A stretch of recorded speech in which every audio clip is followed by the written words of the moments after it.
What's going on, P-Rock? Chilling, man. Thanks for having me. No problem, no problem.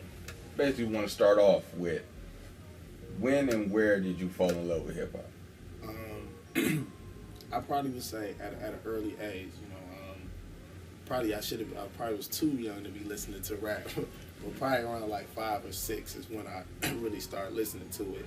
And I think around 8 or 9, I had a better understanding, and that's the first time I started, picking up the pen, trying to emulate it and do it. Just, being in love with the culture, just seeing, the magazines and the videos and listening to the records and seeing all the cats around me rhyming and doing things like that, it just made me gravitate towards wanting to do it. Just being an initial fan made me kind of want to jump into it. Cool.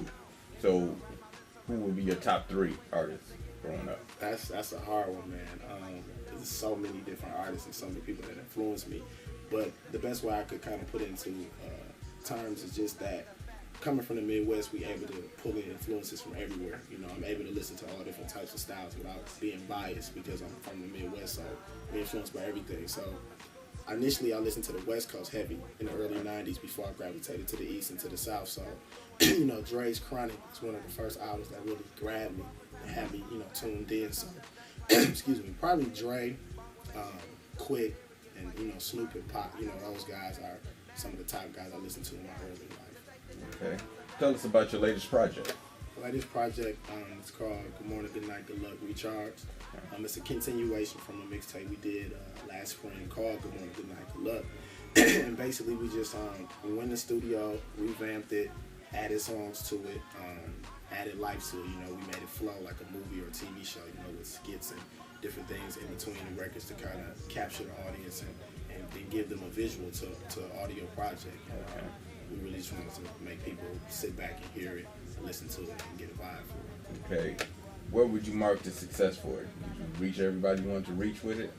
I don't think I got to reach everybody because when you do a mixtape, on a local level, depending on what city you're from, initially if you're doing it hand to hand, you're doing it in the street, you're going to reach those people that are in the streets. But with the internet now, you got the World Wide Web out here, and it's a ton of people across the world, across the globe you can reach with your music online. So the fact that we did it the old school way, we pressed up a hard copy of the mixtape and hit the streets and did a release party. I think I was able to reach a portion of the audience, but I don't think I got a chance to get everybody that I really wanted to reach. Okay. You have any plans on releasing it digitally? Actually, I plan on probably doing that going into 2011. Okay. Once it's been out for a while, I probably will release it digitally. But I have another project that I have in the works, so we plan on going digital with that one. All right. The next project, can you speak of it?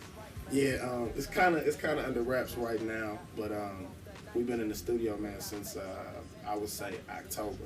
Okay. Probably mid-October, and probably put in about 6-7 weeks just going in and just kind of crafted this new project. It kind of came out of left field. I didn't initially plan on doing another mixtape so close. I mean, Recharge dropped in August, so pretty much 2 months after my project dropped, I kind of went right in the studio and started recording again. And I think it was just a feeling of, I felt like Recharge was a good project, but so much had happened to me in the process of recording Recharge and things afterwards that I felt like it was so much stuff I needed to say. And just feeling like sometimes you have to prove stuff to yourself.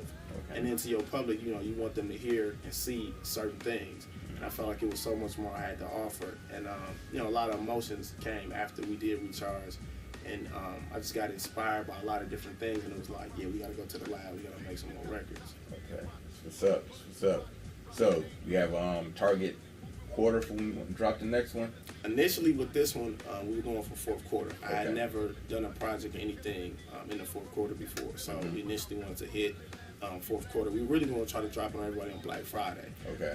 But with time constraints and, trying to get all the records together and compiled, we weren't able to get that deadline. So we're either thinking about dropping it on New Year's Eve, so right at the end of the year, or just keeping it fresh and dropping it at the beginning of the year. Okay. Now, you did say you're going to do this one digitally as far as promotion and releasing. Most definitely.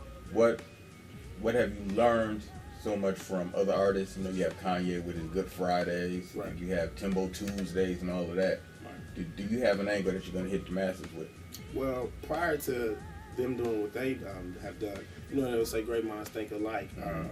Earlier this year, probably in May, I started something that was a small trend for a little while. Every week, I released a freestyle. Okay. So I did 17 weeks, I believe, 17 weeks straight of a freestyle. So we started it in May. It was during the playoff run when the Bucks had went to the playoffs. That had inspired me. I did one. I got a nice little buzz. So I was like, you know what, I'm going to do another one. And it just kept growing. So every week we did a freestyle. And that lasted for up until the release of Recharge. So that was something I was doing prior to Kanye doing his track a week, prior to Timbo, and some other local artists have done some similar things too. So, you know, just kind of in that mind frame, knowing I can reach a lot of people online versus these people can't physically get to the stores and buy my mixtape in the city. So that was something that I did. So it wasn't exactly like them releasing a song. It was, you know, releasing a freestyle just to give people an idea, to get a buzz about me. I had just got a Twitter, so that was to get my Twitter out there and things like that. So going forward, that let me know I can grab much more people from online than in the streets. Exactly. So I've decided that with this one, we want to release the entire project online for people to download. That's definitely what's up. That'd be a good lookout. Now, next, we talk about pretty much, you spoke of growing up. Were you a young artist? Were you in the freestyle ciphers, in the lunchroom, banging on the tables, things of that nature? Yeah, it was weird. I was kind of like similar to one of my favorite artists, Nas. I kind of came up the way he did. He was initially shy with his rhyming. He wasn't as vocal, he wasn't as forward with his rhyming with a lot of his peers. Same way with me. Like I said, I picked up the pen, I probably was 9. Probably was about 9 the first time I ever picked up a pen. And with the holidays coming up, it's funny, the first thing I wrote was a rhyme about Christmas. I did like a Christmas rhyme and one about food. Everybody got one about food. Yeah. But from there, I knew my weakness was freestyling as a youth. I could write, but I couldn't freestyle. I would see cats in ciphers and I just couldn't do what they did. So my tactic was I would go in the mirror after school when I was by myself and I would battle myself. I felt like I was my own worst enemy. I knew my weaknesses, I knew my strengths, so who could beat me but me? So I was just freestyle constantly in the mirror trying to, you know, kind of get myself together, get my format, get my style together.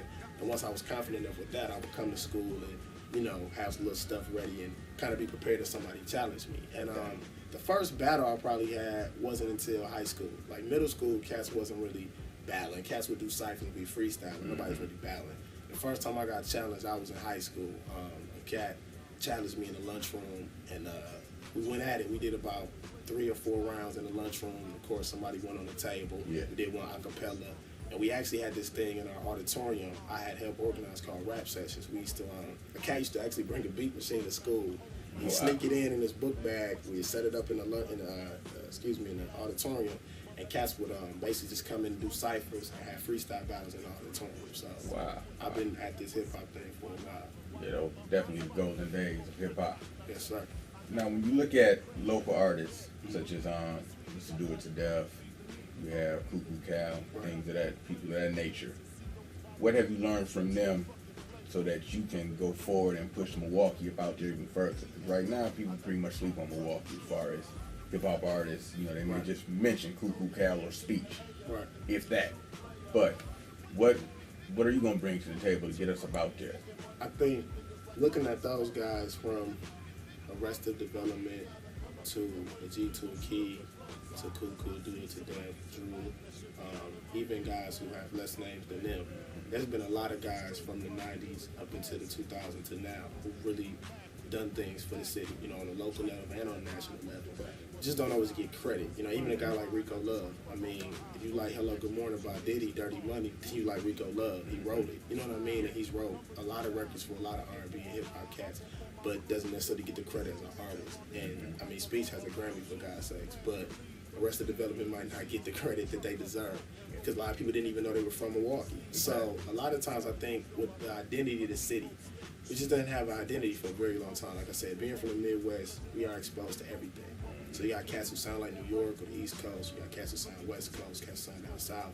Well, what's really the Midwest sound? I mean, we don't sound like Chicago. We don't sound like Minnesota. We don't sound like St. Louis. Milwaukee is very eclectic. We have so many different styles that sometimes it's hard to define us and put us in a box. And I think people are afraid of that. they know Nelly is St. Louis, but to me, Nelly is not St. Louis completely, because I know guys from St. Louis who don't sound like him. Yeah. So people are afraid of Milwaukee, and it's like, if I'm from Milwaukee, do I have to sound like Cuckoo? You know, because he got fired with my projects and that album Disturbed.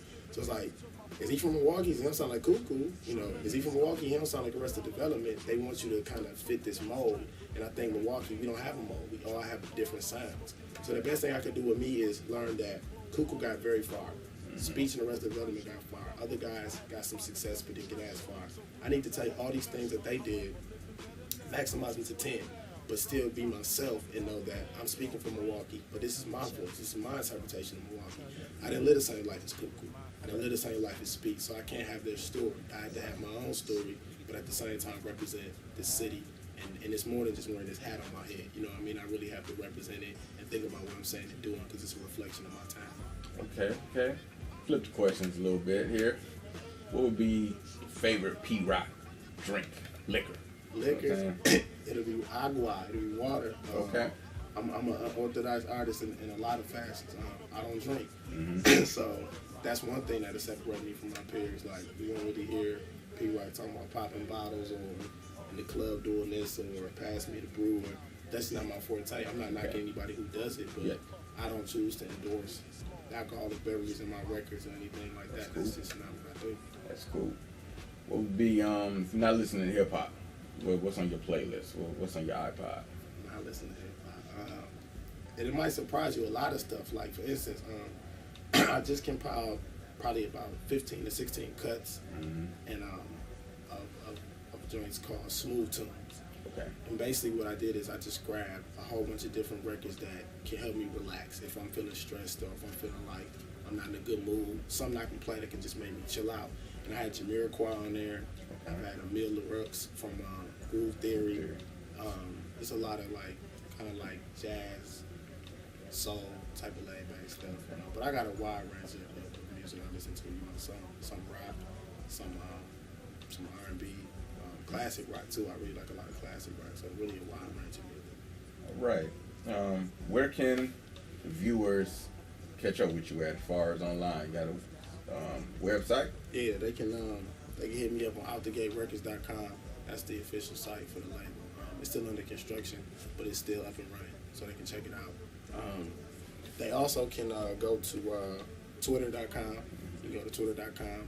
It's Twitter at PRockTheMic.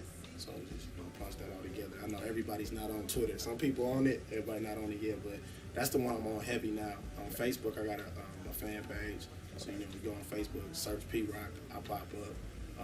I don't know if people still on MySpace, but I got the MySpace job. Okay. But really what I tell people, if you want to find me, just Google P-Rock Milwaukee. Everything will come up. Everything that I got going on will come up with a pop up. Cool. Well, we wish you best of luck, and we look forward to hearing a lot more from you, P-Rock. I appreciate that, man. Make sure y'all go to urbanmogullife.com. You can find me on there, too. That's what's up. All right, take care, man. Appreciate it, man. Peace. This is P-Rock, a.k.a. Primetime P, and I'm on urbanmogullife.com.